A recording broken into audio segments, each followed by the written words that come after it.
Well, good afternoon. My name is Stephanie Ford. I want to welcome you to today's Lunch with a Leader. You know, Lunch with a Leader was created a few years ago as a way for us to help equip and encourage leaders in whatever area they're leading in to lead with their faith out in front. And over the last couple years, we have looked at the life of David. We've looked at the life of Moses, and currently we are looking at the life of Joshua. And we're taking principles from those stories and figuring out how those apply to our life. Now, whether today is the first time you've joined us or whether you are a regular, we would love to know where you're watching from. So connect with our chat hosts and maybe drop a picture down below. Go ahead and grab your notes, grab something to write with, and let's get started. Thanks again for being here today.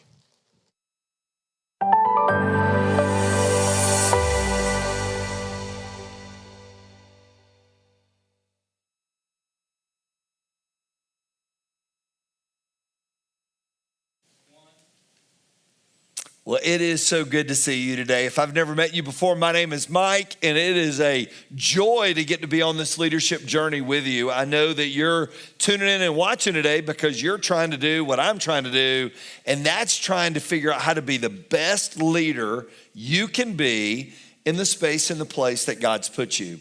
So, as Stephanie said, we've spent some time journeying through these leaders' lives, learning the highs, and learning some of their lows, learning the things they did really right, and some of the things they did really wrong, and some things that we can learn from their lives that we don't have to learn the hard way. God left us his story in his book called the Bible, and he left us the goods, the bads, and the uglies so we don't have to relive somebody else's mistake. So my brother's 11 years older than me. My sister was 9 years older than me. And as we were growing up, I learned a lot from them about what to do to please my parents and what to not do that would upset my parents. And leadership's very much the same way. We can look at these other guys' lives and learn a lot. So we spent some time in the life of Joshua. So here's this young man named Joshua who God has a plan for. Joshua was a follower before Joshua was a leader. We know that he was sent out by Moses to go with 12 other spies or 11 others to look at this land called the Promised Land. And he and one other guy named Caleb said, we can do this. We can take it. Well, the other 10 came back and said, we can't. So because of their disobedience, because of some things that went on, they ended up wandering in the wilderness for 40 years. So Joshua's serving under Moses for 40 years. Well, scripture says Moses died and the time came for Joshua to lead. And we found two sessions ago, God telling Joshua, be strong and very courageous. Do not fear, do not be dismayed, for the Lord your God is with you wherever you'll go. We talked about how in our lives we have all that. So I want you to write a little thought down because it sets up today. Ready? And the thought is this: fears lie within the heart of every leader. Fears. Fears lie within the heart of every leader. Fears of the knowns, what we know we're dealing with, and fears of the unknowns, fears of the future, fears of the present. Fear lies within the heart of every leader. Now, the question is this: what does that leader do with the fears? So sitting in this room today, we've got some phenomenal leaders in our community. We've got some police chiefs here. We've got some of our staff here. We're going to be welcoming back everybody in August, which we are so excited about. August the 23rd, we're going to reopen live for our community to be here. But I know this: it really doesn't matter the seat of leadership that you sit in. Fear's there. It is ever present and is real. And we know this about fear. Fear paralyzes many leaders. It keeps them from being all they were created to be and doing all that they were created to do. And Joshua was that guy. Joshua had some fears too, but God caused Joshua to be able to act. So let's dive into the passage that sets up our story for today. Here we go. Joshua chapter 3, verse 1. Early the next morning, Joshua and all the Israelites, they left the grove, arrived at the banks of the Jordan River, where they camped before the crossing. So they are on the move now. Now, they have waited for this day for 40 years. A whole generation of people have died off. 3 days later, the Israelite officers went through the camp, giving these instructions to the people. When you see the Levitical priest carrying the ark of the covenant of the Lord, move out from your positions and follow them. So this ark represented the presence of God. And they're saying when this ark begins to move out, you fall in line with it. Since you've never traveled this way before, they will guide you. Time out. You know what the hardest parts of leadership is? There are times we travel a way we've never been before. So I look back at my journey. I've been at North Star for 24 years. Prior to coming to North Star, I was a student pastor. I had never been a lead pastor. I'd never been a senior pastor. So every day for many years was a brand new adventure. And you may be that way. You may be brand new in your role, or you may say, Mike, I've been in it 20 years and every day is a new day because it presents new challenges. Listen to what happened. Since you've never traveled this way before, stay behind about a half mile, keeping a clear distance between you and the ark. Make sure you don't come any closer.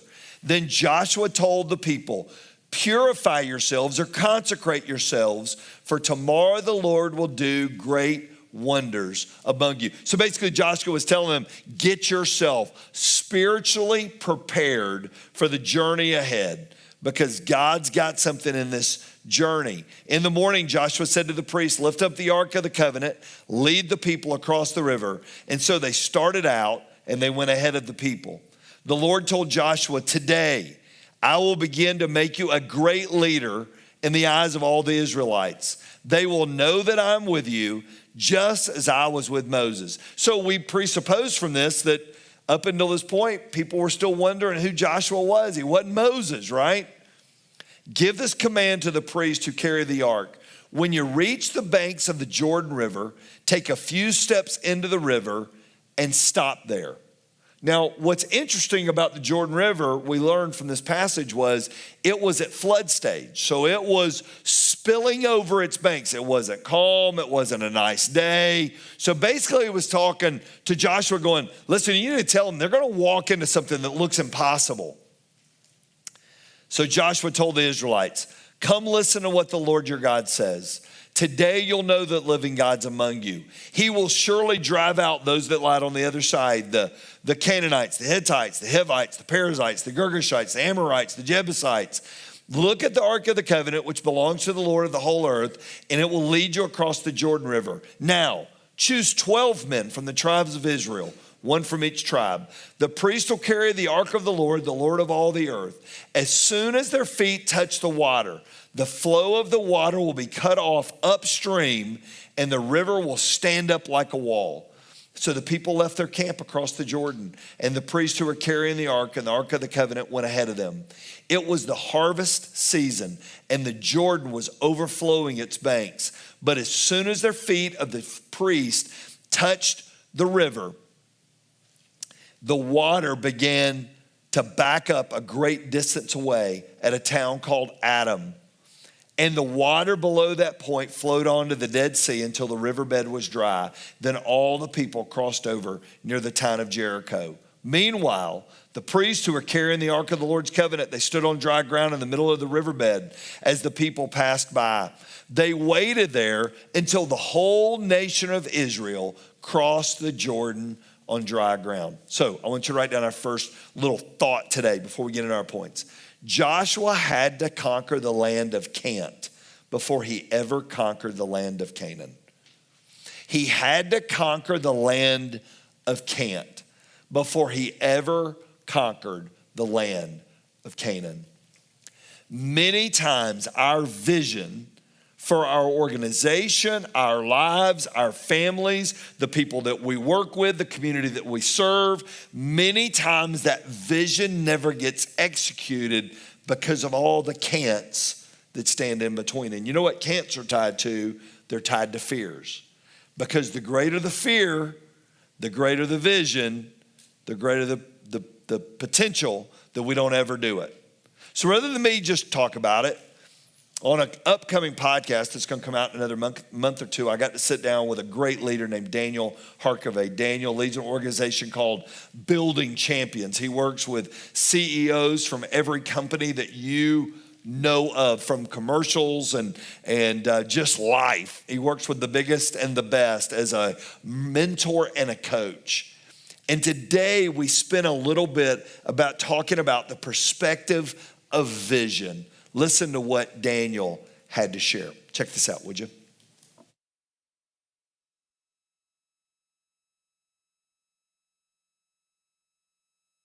Which leads to that second perspective of vision. And I know you talked about, you love Henry Cloud's definition of making the invisible visible. So, That's so good. what does a great leader do with vision? Because that is a hot word, but not everybody knows what that word really means. Break it down from your perspective.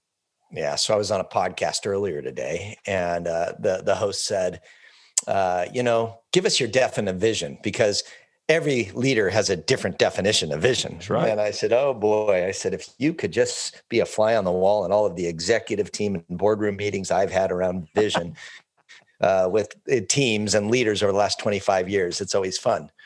So vision, vision is not something that you have or you create. It's actually a part of who you are. And one of my partners at Building Champions, Jerry Baker, he used to be the CEO and chairman of First Tennessee Bank and First Horizon Home Loan, sold to MetLife. And Jerry's now coach emeritus. He's in his late 70s, but I started working with him when he was in his 50s, still as CEO and chairman. And Jerry, over the years, adopted all of our frameworks and tools, and a lot of them we packaged better what he already knew and had been doing. And he became one of our most effective CEO mentors and a dear friend. And I remember Jerry, we were doing this event for all of our clients, and Jerry said, people, vision isn't something that you do. Vision is who you are. And he said, leaders, you need to own this. It's like not a check the box. It's like who you are. And if you don't wake up believing and feeling and having a little bit of anxious nervousness and excitement about tomorrow, well, then understand you're actually not leading. Or if you're doing so, you're not doing it well. So every vision, answers three questions, and I call it 3B vision. Our people want to know, what do we belong to? All humans want to belong. They want to know, who are we going to become? If I trade the majority of my waking hours to hitch to this wagon, who are we going to become? Because people don't come to work with the hope of like all day long toiling week after week after week. So they accomplish a mediocre outcome working for an organization that has a mediocre brand or mediocre reputation. They get to do a mediocre job and they get mediocre pay. People we're not wired that way. Everyone wants to be connected to something to where tomorrow we can become more. And in the organization, I can become more. I have opportunity and I can participate and invest and share so that we become more. So vision, what do we belong to? Convictions and purpose, answer that. Who are we going to become? Well, we paint a picture area by area about who we as leaders believe and see the organization can become later on. Third B, what are we going to build? We may not build it in my lifetime. If you look at my vision for Building Champions, I see us having boots on the ground in 10 countries, coaching 10,000 leaders at one time. When I first started sharing that with my little boutique coaching company, people thought I was a nut job. They're like, oh, boots on the ground, 10 countries. We didn't coach anybody other than this one petroleum firm in the UK. When COVID hit, I was leading a board meeting with CEOs from around the world sitting in a boardroom in Germany. A month earlier with a group on a journey through Singapore. If you don't have the vision, you don't engage the thinking and then the energy and the strategic bets to make that vision become a reality. Now, I may never live to see the organization having boots on the ground in 10 countries. But today I've been so blessed. Some of my books are 19 different languages. That's phenomenal. I was in Korea a couple years ago. I walk into the bookstore and I see Living Forward, of course, with my interpreter, right on the front window. I'm like, what the heck? Look at that. Well, I'll tell you what, that content's paving the way. That's the John the Baptist for my coaches. That's exactly right. Paving the way. So you got to have the vision. You got to have that vision. What do we belong to? Convictions. We'll fight for them. Our purpose, bigger than return on investment, bigger than a dollar. It's not a dollar. It's a purpose that serves humanity or business, community. Who are we going to become?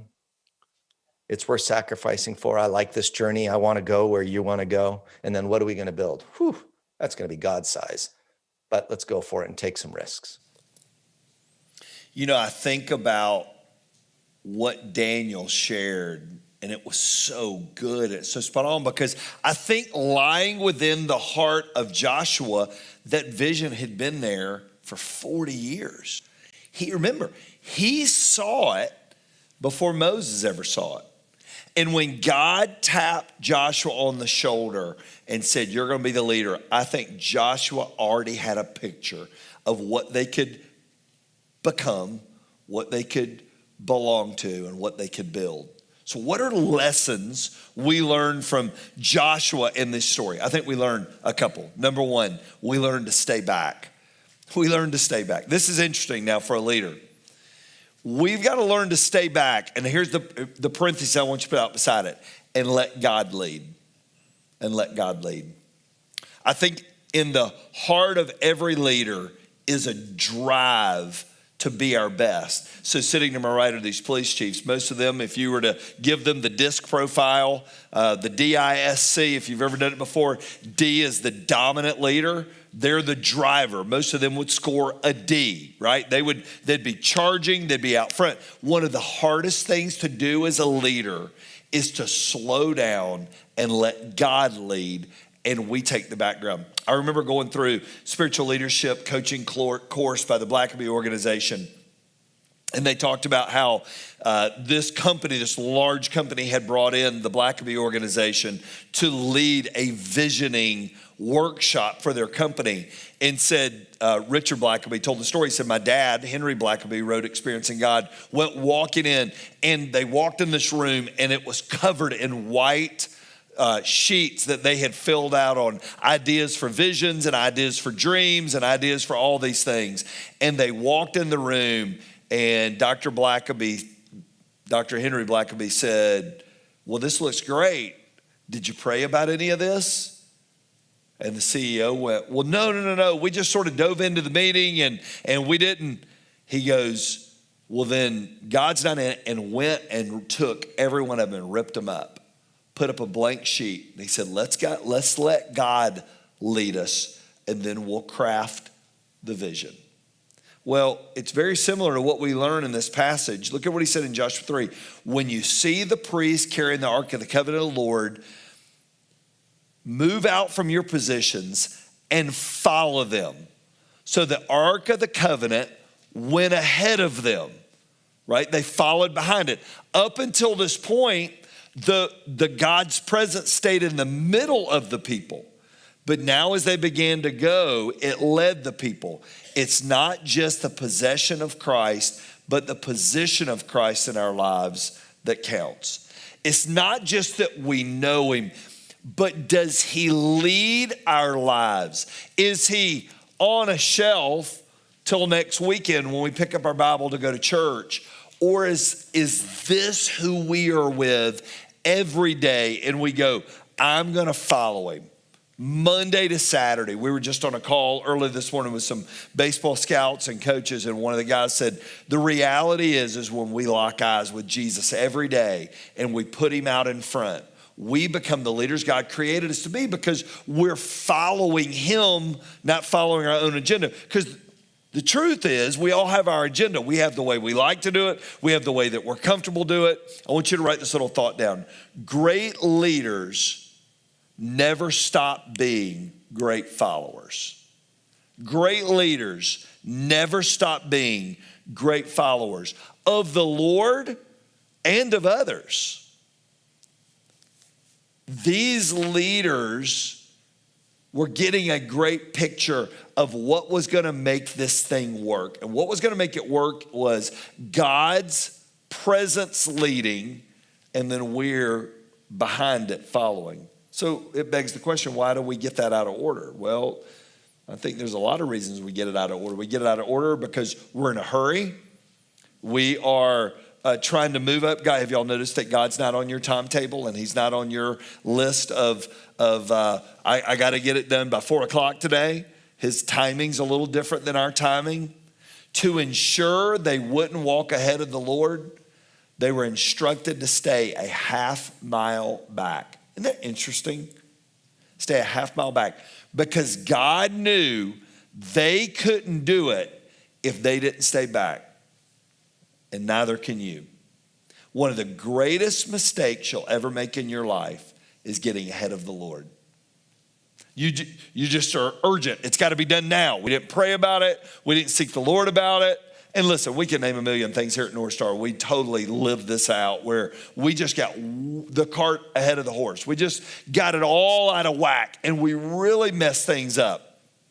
I love what Aristotle said. He who cannot be a good follower cannot be a good leader. You should never stop following the Lord and following others. It's just part of life. Number two, not only do we stay back, we start moving. We start moving.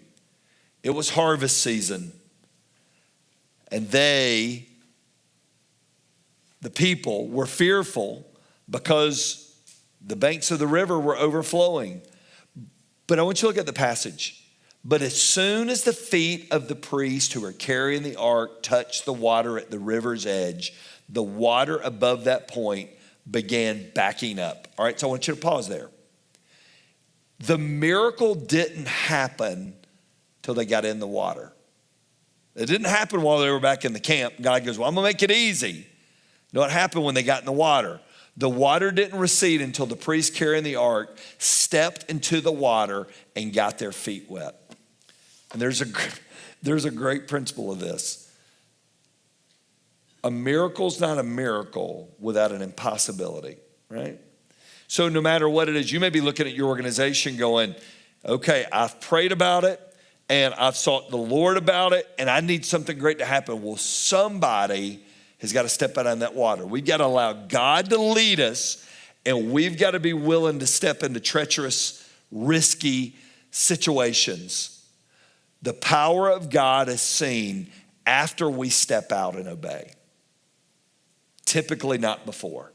He is waiting on our move to see if we're willing to be obedient. But many times, man, we want to hold back. I love what Oswald Chambers said. One step forward in obedience is worth years of study about it. And we love to talk about it. We love to study it, but it really is hard to do. Here's something we put in our notes today I thought was really interesting. Procrastinators never experience the power of God. They always come in on somebody else's coattails. They always come in after the situation got a little bit easier and got a little bit simpler. So here's what I want you to do. We got tables here in the room. I want you to take about 3 minutes. Maybe you're sitting in a boardroom. Maybe you're in a large area there in your office, or maybe you're sitting by yourself on your laptop in your car. I don't know where you're at. But I want you to think about, ask yourself this question. Why do we procrastinate what we know we need to do when it doesn't look easy? Why do we procrastinate what we know we need to do when it doesn't look easy? Because this group had procrastinated many things for 40 years, but they didn't procrastinate this. Why is it our tendency to do that? Take a second around your tables, talk about it. We'll be back here in about 3 minutes.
You know, it was really interesting to sit and listen to some of the conversations that were happening here around the tables. I've got my group of chiefs right over here, and they got theirs done in like 10 seconds. And y'all said one of the biggest reasons people procrastinate is what? Fear. And we were talking about all the fears that we all have. I mean, the fear of how it's going to turn out, the fear of how it's going to make us look, the fear of all the things that we're fearful of, right? I mean, it's just that fear that lies within us. What are some other things that came out at tables in here? What would y'all say? Lack of preparation or experience. Yep, causes us to procrastinate sometimes. Sometimes we don't believe in ourselves as much as the Lord believes in us, right? What else? I've got A's for 2 of our tables. The back 3 tables are getting F's for this discussion. Anybody else got anything you want to throw out? Avoidance. Of pain and discomfort. Avoidance of pain and discomfort. Absolutely. Not enough time. Yeah. Anybody else? You know, it's so funny because we hear procrastination. We're like, well, I'm not a procrastinator. But I can always excuse my procrastination. I can say why I procrastinated or why it wasn't a good time when I knew I needed to act. What I love about the story was they let God lead and they moved when it was time. They didn't, and we've talked about this, probably one title's come up all throughout our journeys of these great leaders is the word timing. Timing's everything. Joshua and the people were ready and they didn't miss this opportunity. And number 3, they keep walking. The people made the move and they kept walking. I love how verse 17 says it. Meanwhile, the priests who were carrying the ark of the Lord, the covenant, stood on dry ground in the middle of the riverbed as the people passed by. They waited there until the whole nation of Israel had crossed the Jordan River on dry ground. And there's a great principle that we get from this picture, and the principle is this: God stands with you when you move. And we've got a little point there. We often look for ways around obstacles, but God often wants us to go through them patiently because of what's been done in our faith. He grows our faith through impossible situations. You know, I look back at my journey, and I look back even at the story of North Star, and some of the greatest movements of God have always come when there was nobody else that could come through but him. And then he comes through. I was thinking about this the other day. A name of an old friend got brought up. I remember it was a Friday, so I was the 2 at North Star at the time. And I oversaw our financial office and our admin and our staff and all that stuff. That was my role at that time. And I remember we had run out of money. Literally, you're like, oh, okay, so you must have needed to go to the bank. No. We had nothing in the bank. Payroll was coming Monday. We had bought 40 acres of land that we couldn't afford, but we had bought it, and the land payment was due on Monday. So we had payroll and a land payment due on that Monday. And I remember driving to Fayetteville to see my mom and dad, and I remember telling Ann, I've got to tell Ike, our pastor, that we're out of money, but I'm going to procrastinate. All right, I'm admitting procrastination. But anyways, I'm going to wait till Sunday afternoon. I don't want to bother his weekend because it'll mess him up for church and all that kind of stuff. We get to Fayetteville, and I get a call from a friend of mine to tell me that we had prayed that God would use his business to glorify the Lord, and it had. And that day, he was wiring $225,000 into our checking account. I remember it vividly for a lot of reasons. And then he told me he was moving, which get my hopes up and then let my hopes down. But anyway, but he wired the money. You know why I remember it? Because there was nothing else we could do that day. We had no options. God doesn't always take us around it. Many times he takes us through it because it grows our faith. Think about this. God held back the river till all 1 million people could cross. I want you to write this thought down.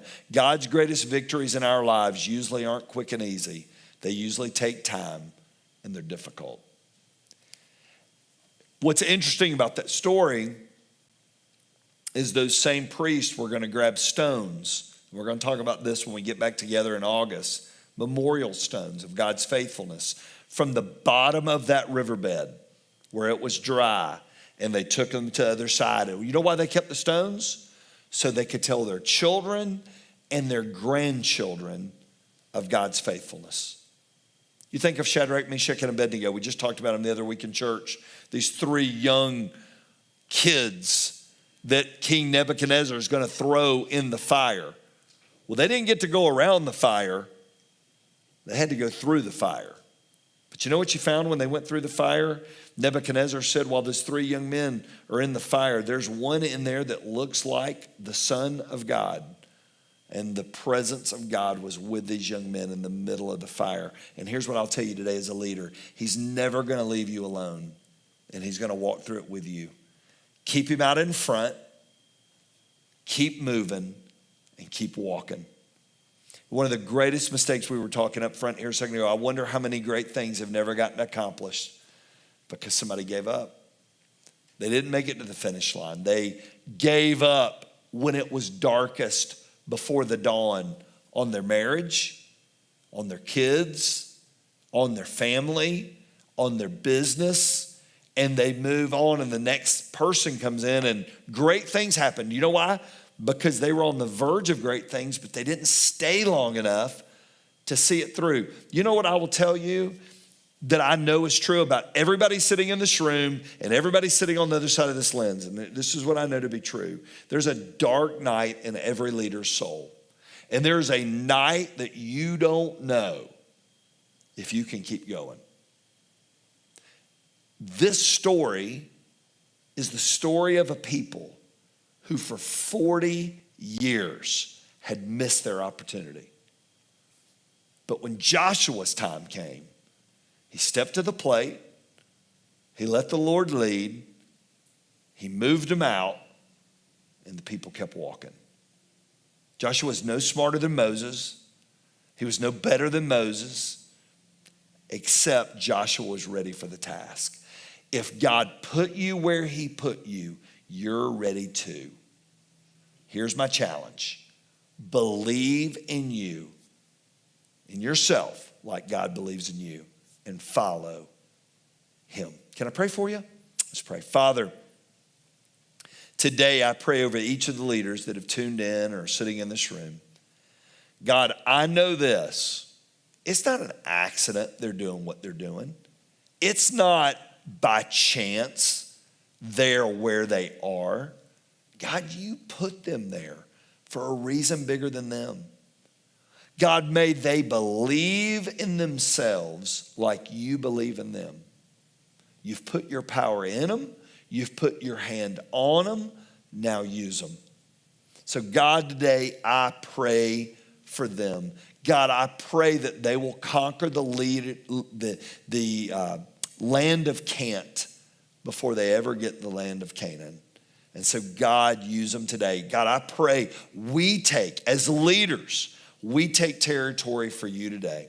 And I pray this now in Jesus' name. Amen. Well, it has been such a joy being on this leadership journey with you. So we won't meet June. We won't meet July. You'll be getting an email from Ludell late July, early August. We'll be opening up. So all of you principals, all of you community leaders, your business leaders, bring your teams with you. Andy Duncan and Brenda and their amazing team at Chick-fil-A. They're here with us today working. They are the best. Hopefully they'll be back with us in the fall, and we will raise the spiritual temperature of the community we've been given. I think our Monday date is August the 23rd, I believe is the day, and we can't wait to see you then. Thanks for joining us today.